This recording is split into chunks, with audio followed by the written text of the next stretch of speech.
সংসদ সদস্য আনোয়ারুল আজিমকে খুন করা হয়েছে বলে জানান স্বরাষ্ট্রমন্ত্রী। তিনি আরো বলেন, এই হত্যাকাণ্ডে বাংলাদেশিরাই জড়িত। এরই মধ্যে ৩ জনকে গ্রেফতারও করা হয়েছে।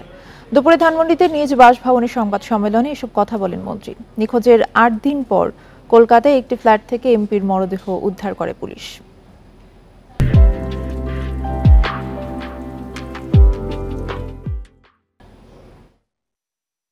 সবশেষ ১৩ মে ভারত থেকে পরিবারের সঙ্গে যোগাযোগ করেন ঝিনাইদহ ৪ আসনের এমপি আনার। ১৯ মে উদ্বিগ্ন হয়ে মুমতারিন ফেরদৌস ডরিন ডিবিকে অবহিত করেন। তারপর থেকে শুরু হয় অনুসন্ধান। নিখোঁজের ৮ দিন পর কলকাতায় পাওয়া গেল আনোয়ারুল আজিমের মরদেহ। কলকাতা পুলিশ পুরো বিষয়টি তদন্ত করছে। এরই মধ্যে সেখানে আটক করা হয়েছে ২ জনকে। আমি বিচার চাই, আমি দেখতে চাই তারা যেন আমার সামনে তাদেরকে ক্রসে দিয়ে ফাঁসি দিয়ে মারা হয়েছে, আমি যেন দেখতে চাই। আজকে আমি এতিম হয়ে গেছি। তবে এই হত্যাকাণ্ডে বাংলাদেশিরা জড়িত বলে জানিয়েছেন স্বরাষ্ট্রমন্ত্রী। ধানমন্ডিতে নিজ বাসভবনে এক বৈঠক শেষে মন্ত্রী বলেন, এই ঘটনায় এরই মধ্যে বাংলাদেশে ৩ জনকে গ্রেপ্তার করা হয়েছে। হত্যার মোটিভ পরে জানানো হবে।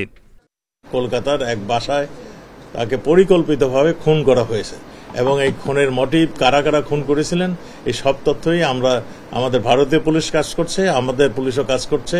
যারা খুন করেছেন কিংবা খুনের সঙ্গে সম্পৃক্ত ছিলেন আমরা যারা সন্দেহ করছি এবং তাদের থেকে যা আমরা তথ্য পেয়েছিলাম সেই তথ্য অনুযায়ী তাদের মধ্যে থেকে আমরা ৩ জন অপরাধীকে আমাদের পুলিশ ধরেছেন। এ নিয়ে ডিবি প্রধান জানান, শেরে বাংলা থানায় মামলা হলে তদন্ত শুরু হবে। এটা কি ঘটনা, এটা আমাদের তদন্ত চলছে।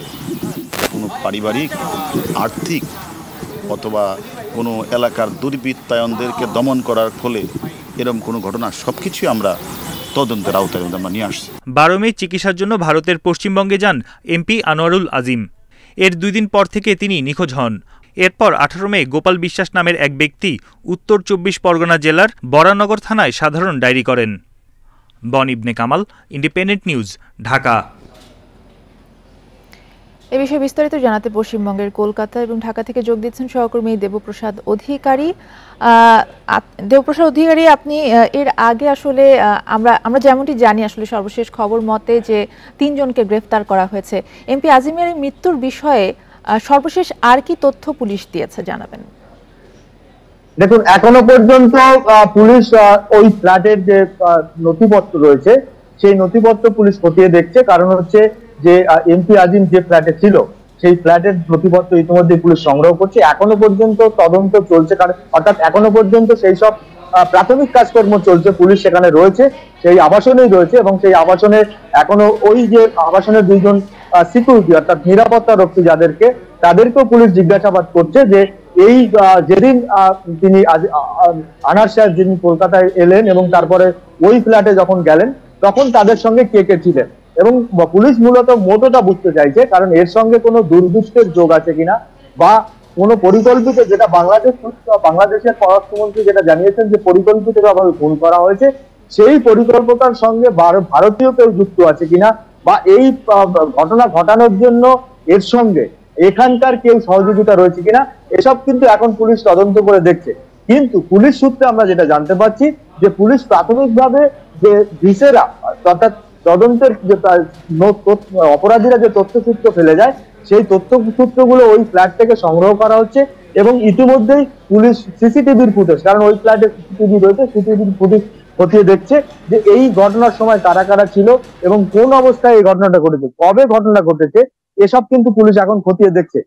অন্যদিকে আরেকটা কথা, গোপাল বিশ্বাস যিনি বরাহনগরের বাসিন্দা, যার বাড়িতে ১২ তারিখে এসে উঠেছিলেন এই আনার সাহেব, এবং সেই গোপাল বিশ্বাস একটি জেনারেল ডায়েরিও করেছিলেন ১৮ তারিখ। সেখানে দাবি করেছিলেন যে এমপি আনার সাহেবের সঙ্গে আর কোনো যোগাযোগ করা যাচ্ছে না, তার ফ্ল্যাট, তার যে ফোন সম্পূর্ণভাবে আউট অফ নেটওয়ার্ক এবং এইসব, এবং তিনি দাবি করেন যে তাকে 2টো SMS করেছিলেন এবং সেই SMS এ তিনি জানিয়েছিলেন যে তিনি দিল্লিতে যাচ্ছেন এবং তিনি যখন বাড়ি থেকে তখন বেরিয়ে যান তখন বলেছিলেন তিনি চিকিৎসা করাতে যাচ্ছেন। এই দুটোর মধ্যেও কিন্তু তফাৎ পুলিশ খোঁজার চেষ্টা করছে যে কেন তিনি এই ধরনের মন্তব্য করলেন, কেন তিনি দিল্লি যাওয়ার কথা বললেন, আবার কেন তিনি বললেন যে আমি চিকিৎসার জন্য যাচ্ছি। এই বিষয় নিয়ে একটা দ্বন্দ্ব রয়েছে।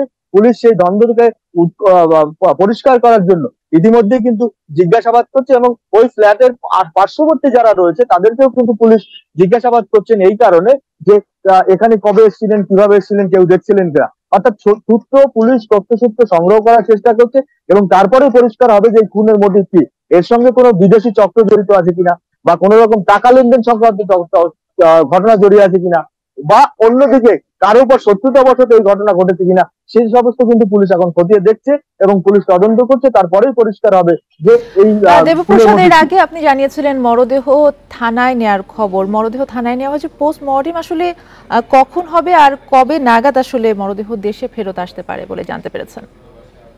দেখুন, এখনো পর্যন্ত পুলিশ যেহেতু ওইখানে তদন্ত করছেন, তদন্ত শেষ হওয়ার পরেই পোস্টমর্টেম হবে। কারণ হচ্ছে যে তদন্ত যতক্ষণ শেষ না হবে, অর্থাৎ পুলিশের যে প্রাথমিক তদন্ত, তারপরে পোস্টমর্টেম হবে এবং পোস্টমর্টেম হওয়ার পরে একটা বৈদেশিক প্রক্রিয়া রয়েছে। সেই বৈদেশিক প্রক্রিয়া যখন সম্পন্ন হবে, সেটা এক্ষুনি কখন হবে, আজ হবে না কাল হবে, সেটা কিন্তু এখনই পরিষ্কার নয়। পুলিশ এ বিষয়ে কোনো কথা বলতে এই মুহূর্তে চাইছে না। তবে একটা যে প্রক্রিয়া রয়েছে সেই প্রক্রিয়াটাকে সম্পন্ন হওয়ার পরেই কিন্তু তাকে বাংলাদেশে তার মরদেহ ফেরত পাঠানো হবে। দেবপ্রসাদ, আপনি এর আগে বলছিলেন যে আশেপাশের সবাইকে আসলে জিজ্ঞাসাবাদ করা হচ্ছে, তদন্ত করা হচ্ছে পুলিশের পক্ষ থেকে এবং 3 জনকে কিন্তু ইতিমধ্যে গ্রেফতারও করা হয়েছে। যে 3 জনকে আসলে গ্রেফতার করা হয়েছে তাদেরকে আসলে কিসের ভিত্তিতে বা কোন যোগসূত্র থেকে আসলে গ্রেফতার করা হয়েছে, কি জানতে পেরেছেন? না, ভারতীয় যে 3 জনকে গ্রেফতার নয়, ভারতীয় 2 জনকে আটক করা হয়েছে। 2 জন সিকিউরিটি, আমি আপনাকে প্রথমেই বলেছি, 2 জন নিরাপত্তারক্ষী ওই ফ্ল্যাটের, তাদেরকে জিজ্ঞাসাবাদ করছে পুলিশ। কারণ নিরাপত্তারক্ষীর বেষ্টনী তথ্যই কিন্তু ফ্ল্যাটে প্রবেশ করতে হয় এবং নিরাপত্তারক্ষীর একটা নির্দিষ্ট ডেটা এন্ট্রি করতে হয়। ডেটা এন্ট্রি করার পরে সেই ফ্ল্যাটে প্রবেশ করতে পারে বা সেই আবাসনে প্রবেশ করতে পারে, যার কারণে নিরাপত্তারক্ষীর নজরে থাকা অবশ্যই সম্ভব যে এই আবাসনে কে এসেছিল, কখন এসেছিল, কিভাবে এসেছিল এবং কতক্ষণ থেকেছে। যার কারণে পুলিশ সন্দেহবশত বা হোক, যেভাবেই হোক, পুলিশ তথ্য জানতে চাইছে এবং ওই 2 জন নিরাপত্তারক্ষীকে পুলিশ জিজ্ঞাসাবাদ করছে। এছাড়া গ্রেফতারের তথ্য এই মুহূর্তে আমাদের কাছে নেই, কারণ পুলিশ বারবার বলছে যে এই তথ্য 2 জনকে যে নিয়ে আসা হয়েছে তাদেরকে জিজ্ঞাসাবাদ করা হচ্ছে একটাই কারণে, যে ওই আবাসনে যখন আনার সাহেব ঢোকেন এবং তার সঙ্গে কে কে ছিলেন, কোন অবস্থায় ছিলেন, কোন সময় ঢুকেছেন, এইসব তথ্য জানার জন্য পুলিশ তাদেরকে জিজ্ঞাসাবাদের জন্য 2 জনকে নিয়ে এসেছে। জি, ধন্যবাদ আপনাকে। দেবপ্রসাদ অধিকারী আমাদেরকে জানাচ্ছিলেন কলকাতা থেকে।